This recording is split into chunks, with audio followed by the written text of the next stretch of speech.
কাশ্মীৰৰ পৰা কন্যাকুমাৰীলৈকে ভাৰতৰ চুকে কোণে ধৰ্ম, ভাষা, সংস্কৃতি আৰু পৰম্পৰাৰ অদ্ভুত সংগম দেখিবলৈ পোৱা যায়।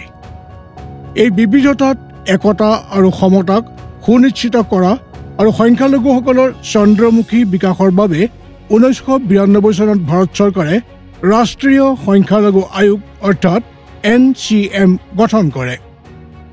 ভাৰতত বৰ্তমান 6টা সংখ্যালঘু সম্প্ৰদায় আছে, য'ত আছে মুছলমান, শিখ, খ্ৰীষ্টিয়ান, বৌদ্ধ, জৈন আৰু পাৰ্চী।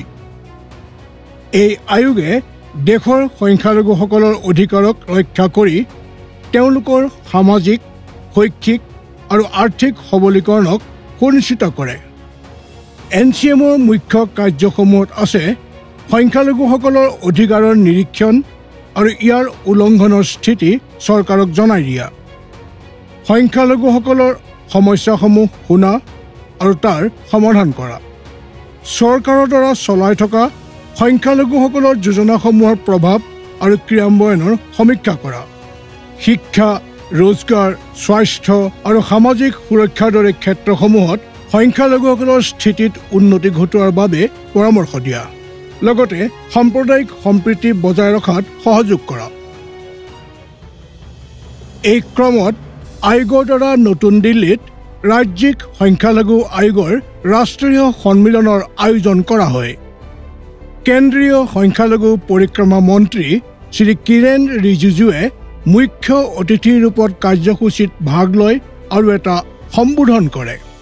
स्टेट माइनॉरिटीज कमीशंस के बैठक मेरे ख्याल से नियमित रूप से रेगुलरली होते रहना चाहिए, ताकि हम एक दूसरे को मिलते रहे, सहयोग भी करते रहे और अलग अलग प्रदेशों में जो एक्सपीरियंसेस है, जो अच्छा काम हुए हैं, उसका भी आदान प्रदान कर सके। अपने जो मिनिस्ट्री के ऑफिसर्स हैं, मेरे जो टीम है, सबको बताया हुआ है कि गत वर्ष पहले हम जिस स्पीड से माइनॉरिटीज़ का वेलफेयर के लिए हम डेवलपमेंट करते हैं, उससे कई गुना अधिक तेज गति से, स्पीड से हम आगे काम करेंगे। এই কাৰ্যসূচীত মুখ্য নীতি নিৰ্মাতা, বিশেষজ্ঞ, ষ্টেক হোল্ডাৰ্ছে ভাগ লয় আৰু সংখ্যালঘুসকলৰ বাবে সমান সুবিধা আৰু তেওঁলোকৰ বাবে কল্যাণকাৰী নীতিৰ ওপৰত আলোচনা কৰে। এই সু অৱসৰত সংখ্যালঘু পৰিক্ৰমাৰ ৰাজ্যমন্ত্ৰী শ্ৰী জৰ্জ কুৰিয়ান ডাঙৰীয়াই নিজৰ ভাষণত সংখ্যালঘুসকলৰ সবলীকৰণৰ বাবে চৰকাৰৰ প্ৰতিশ্ৰুতিবদ্ধতাৰ কথা কয়। India is the safest place for the minorities in the world. We feel that we can raise our voice, we can protest, we can ask the government to give. They are giving also. They are compelled to give. That is democracy. That is the freedom for all. ৰাষ্ট্ৰীয় সংখ্যালঘু আয়োগৰ অধ্যক্ষ শ্ৰী ইকবাল সিং লালপুৰাই নিজৰ উদ্ঘাটন ভাষণত ৰাষ্ট্ৰ নিৰ্মাণত সংখ্যালঘুসকলৰ যোগদানৰ বিষয়ে বিশদভাৱে আলোচনা কৰে। India is heaven for minorities.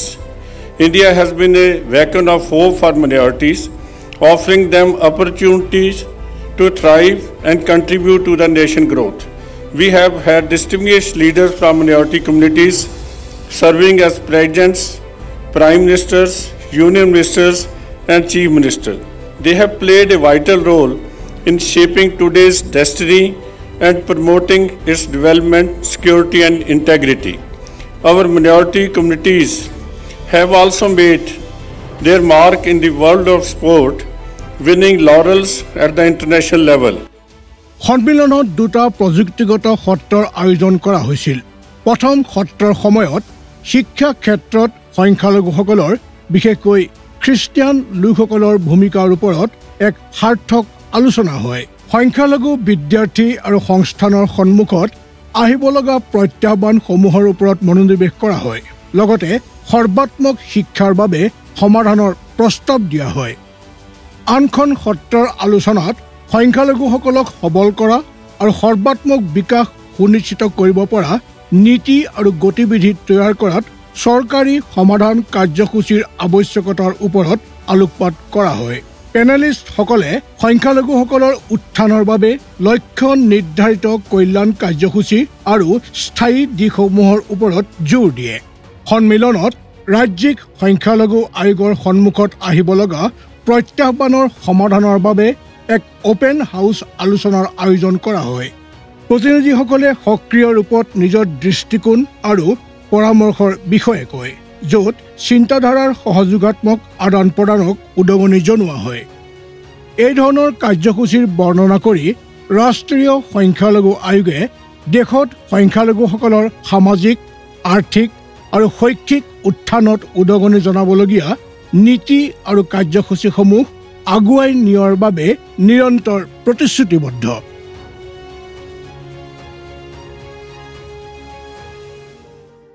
সংখ্যালঘু পৰিক্ৰমা মন্ত্ৰালয়, ভাৰত চৰকাৰ, অংশীদাৰত্বৰ দ্বাৰা ভাগ্যোদয়।